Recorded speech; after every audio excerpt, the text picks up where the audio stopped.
So basically जब भी हम लोग इनकम टैक्स भरते हैं the returns when we file, तो हमेशा एक क्वेश्चन होता है कि एक रेसिडेंट और नॉन रेसिडेंट के लिए कौन से क्लॉजेस है या सेक्शंस है जो अलग है. So today we are just going to see कि अगर हम एक एनआरआई का इनकम टैक्स रिटर्न भर रहे हैं, so what all points we need to consider. Okay, so first things first, सबसे पहले हम लोग देखेंगे कि what we going to discuss today. So we going to see the summary. तो पहली चीज जो हम देखने वाले हैं that is non resident Indian status in brief. कि बेसिकली ये नॉन रेसिडेंट ये स्टेटस क्या होता है, that we going to see. The second thing we going to see is determination of how a person is an NRI. कि कितने दिन वो इंडिया में रहेगा तो एनआरआई होगा या फिर वो रेसिडेंट होगा, ये हम लोग देखेंगे. The third thing we going to see is income of NRI and its taxability. कि टैक्सेस कितने परसेंट लगेंगे या कौन से स्लैब में रहेंगे, इस हिसाब से we going to see. Then next thing we going to see is advance tax in case of NRI. कि एडवांस टैक्स जैसे रेसिडेंट्स को एप्लीकेबल है वो नॉन रेसिडेंट्स को है या नहीं है. The other thing we're going to see is how can an NRI avoid double taxation. अब double taxation की बात कब आती है? पहले तो if you are earning income outside India, तो वो जो इनकम आप आउटसाइड इंडिया अर्न कर रहे हो वो इंडिया में टैक्सेबल होगा या नहीं, या सिर्फ जहाँ अर्न कर रहे हो उसी कंट्री में टैक्सेबल होगा. So we going to see that. And अगर दोनों तरफ टैक्सेबल हो रहा है तो how we can avoid that. Then the next thing we are going to see is when should NRI file an income tax return in India. कि dates कब है, when are the formalities to be done of filing, ये सब हम लोग देखेंगे. The other thing we're going to see is TDS applicability. So TDS applicable है या नहीं, at what percent it is applicable. So we're going to see all that. Then income tax, income documents required. What all documents are required in the process, वो one by one अपन देखेंगे in terms of कि कौन सा income आप earn कर रहे हो India में, उस हिसाब से we going to see. The next thing we going to see is other documents which are required other than the income related documents. उसके अलावा कौन से डॉक्यूमेंट्स लगेंगे, we going to see all those documents also. So basically this is the brief of what we going to see today. So, first thing we are going to see is non-resident Indian status in brief. Okay, so before we understand who is a non-resident Indian, let us first look at who is a resident Indian. Because जो definition दिया गया है that is basically for the resident of India, which is given under the Income Tax Act. So a person who be a resident of India for income tax purpose, if he is a person resident, if he or she is in India for 182 days or more during the financial year. Okay, so यहाँ पे जो criteria है that is 182 days a year. If you're staying 182 days a year or more in a year, then you're a resident. So basically, if you stay less than 182 days, then you get a non-resident Indian status. Or the second thing is if he or she is in India for at least 365 days during the 4 years preceding that year and at least 60 days in that year. So basically, the second clause what they've given is that you are in last 4 years, at least 365 days you should be in India, and only then you can be treated as a resident of India, and accordingly you can file your income tax return. So if you are staying for less than 365 days in that 4 years duration, then obviously you can get the status of the non-resident Indian.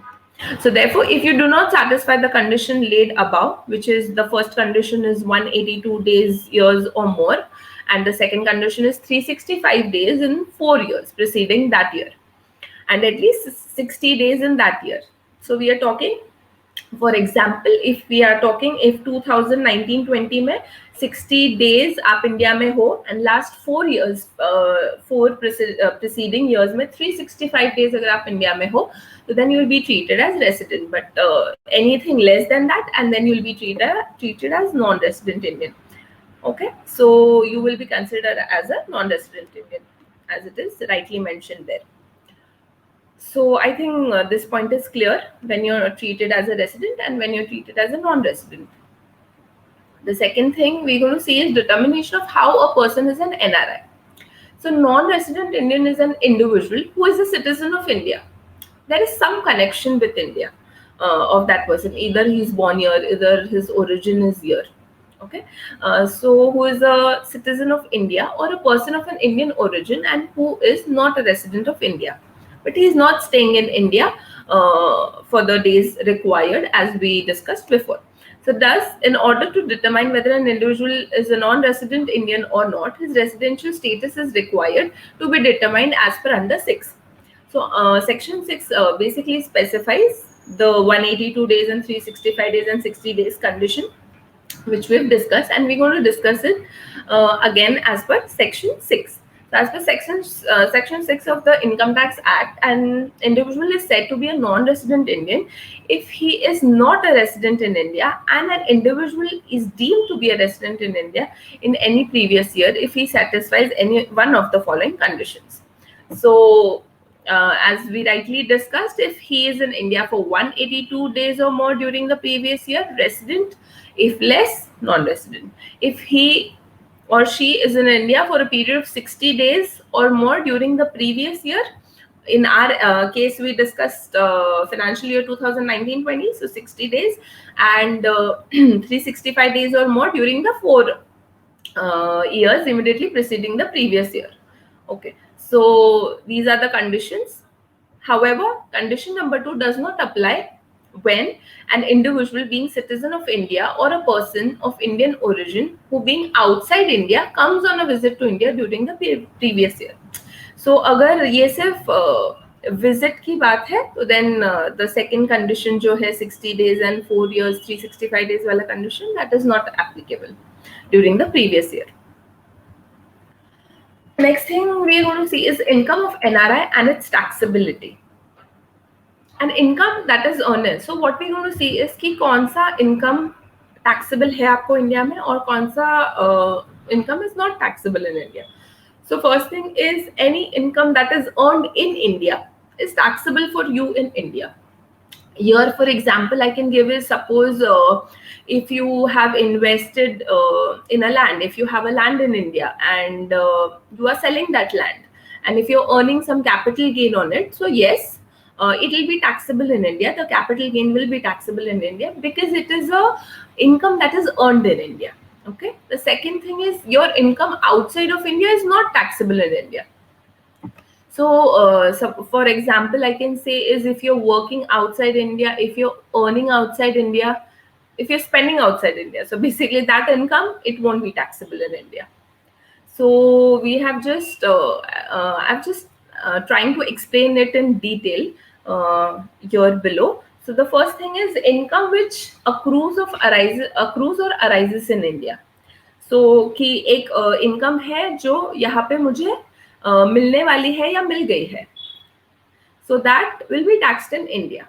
Income which is deemed to accrue or arise in India is also taxable in India. Income which is received in India, India में मिली है तो that is definitely going to be taxed in India. Income which is deemed to be received in India, मिल गई है taxable, मिलने वाली है taxable in India. Okay, the income other than above, that is income which has no relation with India. So as we discuss income which is earned outside India, so these type of income, they will not be taxed in India. If they are taxed also, we are going to see how we can avoid that double taxation here. Okay, so the next thing we're going to see is, so this is just a table form, easier to remember whenever, you know, we are seeing if the income is accrued or arised in India or outside India received. So we can just see this chart and then apply it to the income which the NRI has received. So here I have shown the status of income, how we have received or deemed to be received. Then ROR is the resident, NOR is the not ordinarily resident, and NR is the non-resident. So first thing is received or deemed to be received in India. So here we're going to see in the resident's case, yes, of course, it is taxable in India. In NOR, yes, it is taxable. And in non-resident case, yes, it is taxable because the income is received or deemed to be received in India. Accrue or arise and deemed to be received in India, yes, it is taxable in all the three cases. Accrue, arise and received outside India, but from the business whose place of effective management is in India. So here, when it is received outside India, but place of business is in India. So in case of residents and not ordinary residents, yes, it is taxable. But in case of non-resident, it is not taxable because it is received outside India. Accrued, arise and received outside India. So this, it is only taxable in case of the residents of India, but it is not taxable in case of the non-ordinary residents and also the non-residents. Then the next thing is accrue, arise, received outside India. So received outside India in the preceding years, now remitting to India. So basically, this is the case when you're earning outside India, but when you transfer it to India for some purpose, maybe for investment, maybe to give to your parents who are there in this country. So all these income which are earned outside India, but only they are remitted to India, these income are not taxable in all the three cases. I hope I am getting a little clear on this. The next thing we're going to see is advance tax in case of NRI. So when do we pay advance tax? Basically, advance tax is paid when your tax liability is more than rupees 10,000. So this section of and also the total amount of tax what we're talking rupees 10,000. This is applicable to residents. So if you're going to pay more than 10,000 tax, then yes, you have to pay some percentage all through the year, 15%, 30%, and so on quarterly till 31st March, and this is how you pay your advance taxes. So it is similar to the provisions applicable to the residents. If the tax liability exceeds rupees 10,000 in a financial year, as we discussed, then it is required to pay advance tax. So interest under section 234 and section 234B and 234C is applicable when the advance tax is not paid. So these are the interest. If you don't pay any advance taxes throughout the year, then yes, interest is applicable, and you have to pay the interest plus the whole tax amount which is calculated. So the advance tax section we can say is similar to residents, non-ordinary residents, and also the non-residents. So this we were talking, like we were talking about the double taxation. So how can an NRI avoid double taxation? As I told you, if you have earned any income outside India and also in India, so sometimes there is a chance that yes, you are taxed there also in that earning country and also in India. So how can we avoid that?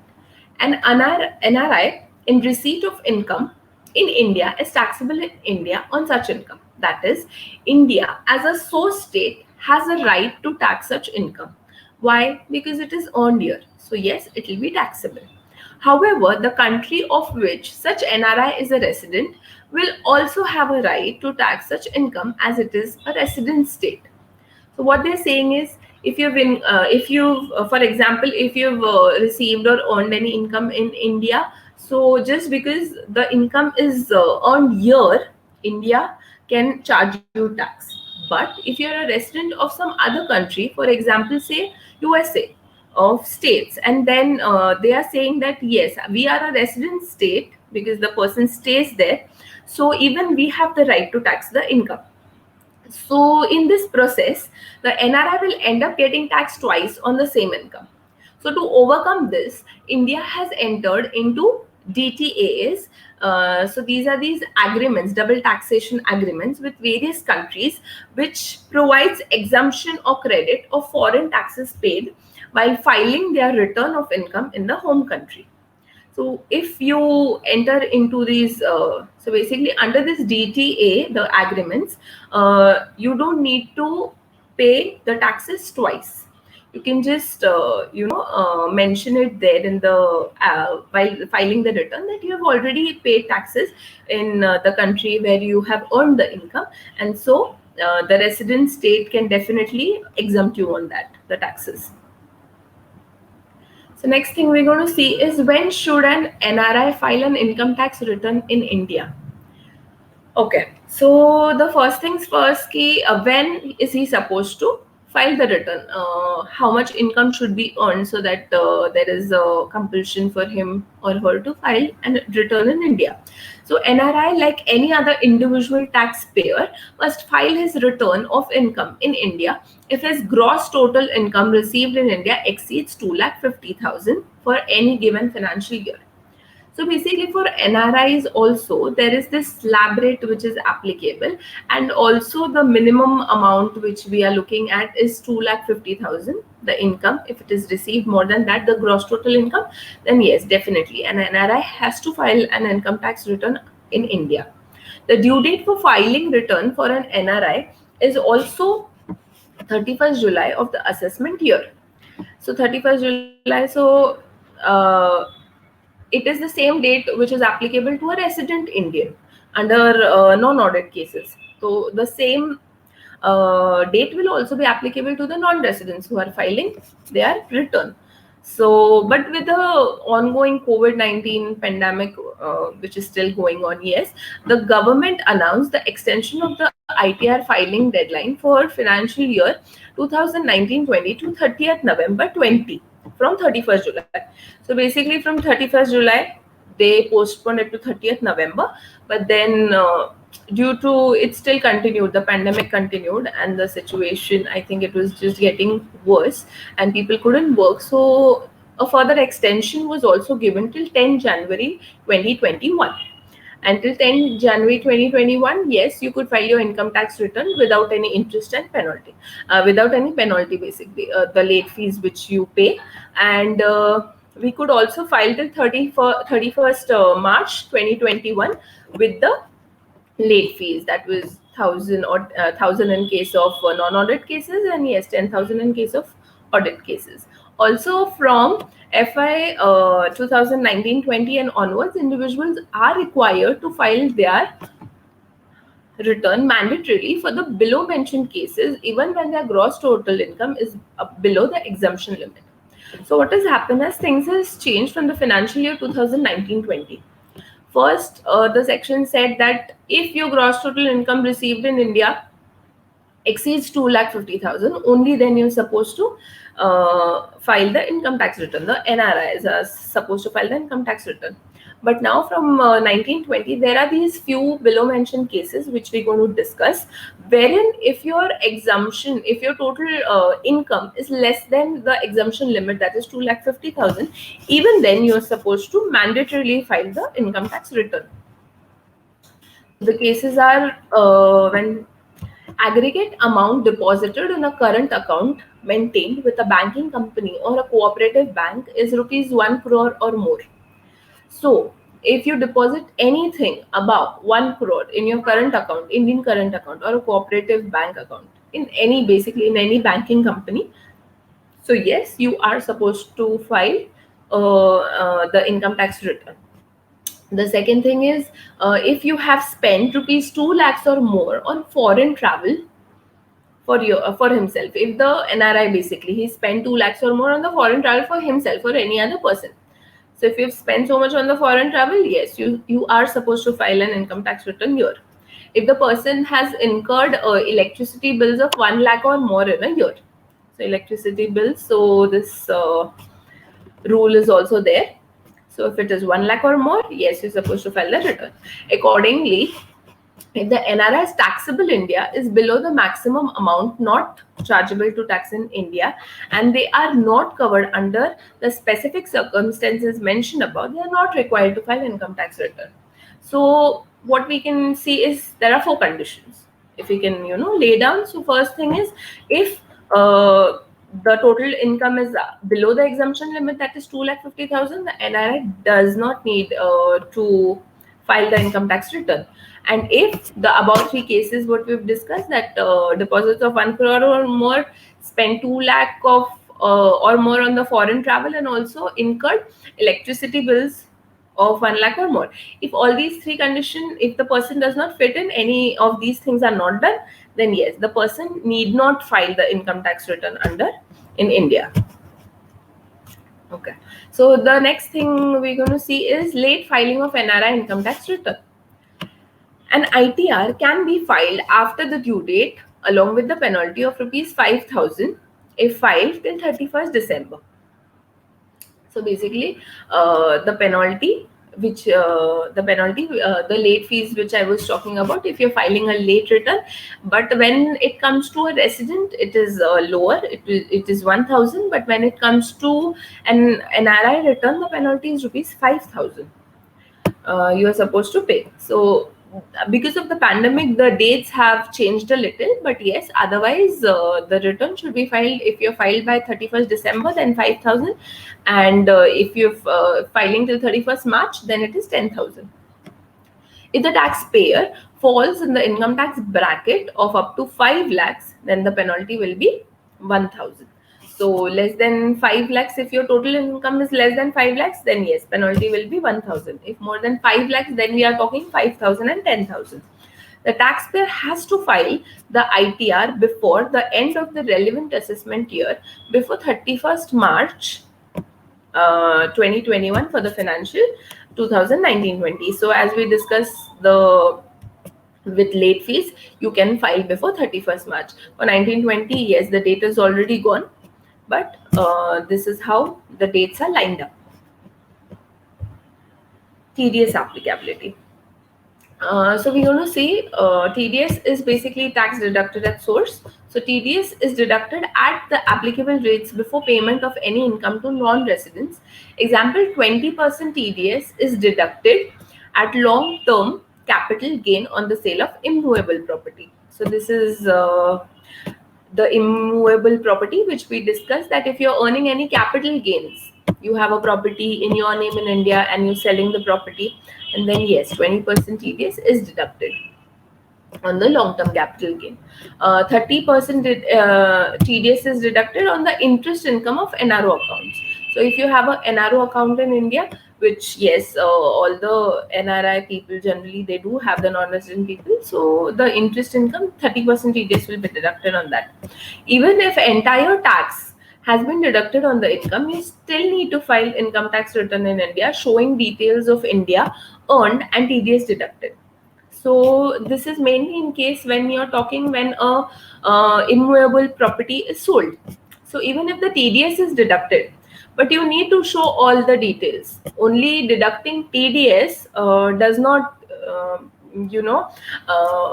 does not tell you that you don't need to file return. You need to file return. That is, a previous process, you can say, wherein a TDS needs to be deducted, and then the final process you can say is you have to file the income tax return in India, wherein you show the land details, for example, the purchase date and at what amount it was purchased and when it is sold, and what amount it is sold.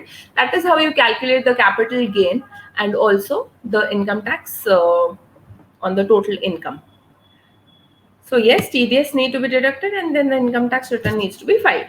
So details of TDS deducted is available in the form 26AS.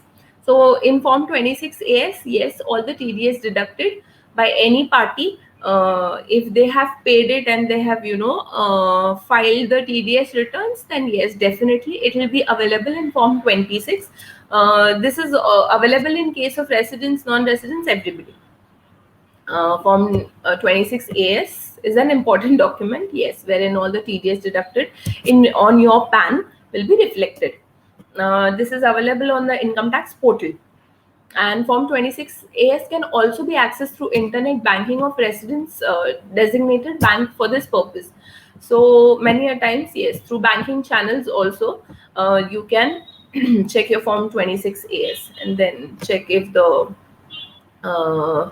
party has deposited the tax and filed the returns. Okay, so what all documents you would need in case of the non-residents while filing the income tax return, we're going to see. So if the person has a property here and he is earning some rental income, so yes, we would need the rent deed wherein it will be mentioned that how much rent is the person receiving, and accordingly we can calculate the total rent which the person is receiving. In case of business income, yes, we would need the balance sheet and the profit and loss statement of the total business so that we can take the income portion. Then it is the bank interest. If we are talking about the bank interest, the documents for that we would need is the interest certificate from the bank, and also the account statements of all the bank accounts he has in India. So let it be a NRE account or NRO account, all the accounts which he has in India. Yes, we would need all the account statements for them. Then if the person is earning some dividend income, then we would need a statement of proof of dividend received from the company. So generally whenever a dividend is received, we do receive a letter from a company, so all these documents we can collect. Or you can also see the amounts.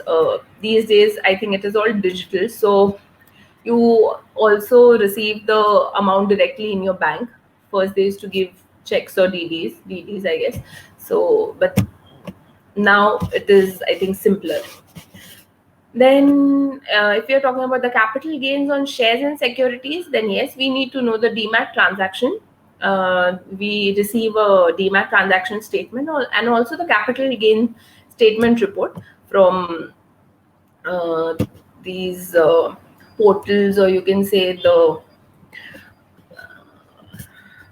for example, Motilal Oswal, all these people who carry out a DMAT transaction. So we receive a transaction statement, we receive what stock do we have, we receive a capital gain statement report. So from all that, we can calculate the capital gains, and yes, we can pay the tax on that. So the next thing is capital gain on mutual fund. So if the person has invested in mutual funds in India, then in this case also we received a transaction statement from the company, and also the capital gain statement report, wherein how much capital gain you've earned in a year, and we can take all these figures, and so we can put them in the computation, and this is how we'll be taking all the income, and then we can put them to taxation. Other documents we would need in case of capital gain, sale of property. Sale of property, as we discussed in 2-3 examples. So we would be needing the sale registry, the title deed. Whenever we selling something, we do make a deed. So yeah, the agreement, the sale agreement, the purchase agreement, the valuation report from the registered valuer, that as on date how much is the value of the so-called property which is under sale. Certifying value as on 1/4/2001 if property is acquired or held before 1st April 2001. So we would need the certifying value. Then is redemption or surrender of life insurance policy, or ULIP.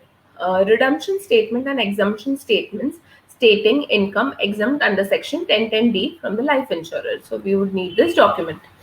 Then pension income. So we would need form 16 from the employer in case of the pension income. Then agricultural income. Form J and lease deed of rental income of agricultural land. So if you're earning any rental income on the agricultural land, or any you've provided it on lease, so we would be needing these documents. Then any other income. So any other income from what we've mentioned. If we need anything else, then there should be a document supporting that income, and then we can definitely take the income in the computation. Other documents needed. So copy of PAN card. PAN card is must. Whenever we're talking of filing of income tax return in India, yes, PAN card is the first thing you need. Second is the copy of passport along with the pages of immigration stamps. So this is basically for for counting the number of days you've been in India or you've been outside India. So the 182 days or the 60 days or the 365 days criteria, which we've already seen. So we need to count days, and it is counted with the stamps and the immigration pages which we see on the passport. Then copy of address proof for permanent communication address to be mentioned on the income tax return. So the Indian address, basically address proof of that, so that all the communication from the income tax department can go there. Detail of asset and liability for taxpayers having income above 50 lakhs. Any income above 50 lakhs, the asset, what kind of asset do you have, what liability do you have here? So we would be needing all of details. Taxpayer identification number, the TIN number in the country you are resident. Example, social security number in some countries. So there are few countries, wherein you get the social securities number. Example, Canada. So you need to take those numbers, if or the taxpayer identification number, whichever is applicable, and we mentioned it in the the returns. Tax residency certificates from the resident country tax authorities to claim applicable relief under the DTA. So basically, tax residency certificate is required so that you don't fall under the trap of double taxation, and that is how after seeing this certificate, you can mention in the return that yes, the tax is already paid on the so-called income, and there is no need to pay the tax again in this country. When it comes to deduction and rebate, so there are these documents which are required. For example, ATC deduction proof, so life insurance premium receipts or certificates, these are required so that we can claim the amount which is paid here in India. ATG deduction proof, so if you've given any donation under ATG, then yes, the receipts are required so that we can claim the same. Any other deduction or rebate, so anything other than ATC and ATG, you just give a document relating to it, and then definitely we can consider the same in the computation. Okay, so these were the few things which we discussed. So later on, we will be coming up with what is a NRE account and what is a NRO account, and we can also discuss in detail what kind of income is charged, what kind of income is charged for NRI in India. We can discuss in detail the different heads. So that can be, mainly it is capital gain or business income or any other sources like interest, and what documents or more details which are required. Or we can also come up with the capital gains in terms of property. And there are these two methods, wherein TDS can be deducted at a lower rate and also at a normal rate. And if we are doing it at a lower rate, what procedure is required. So do let me know if you need something else when it comes to NRI.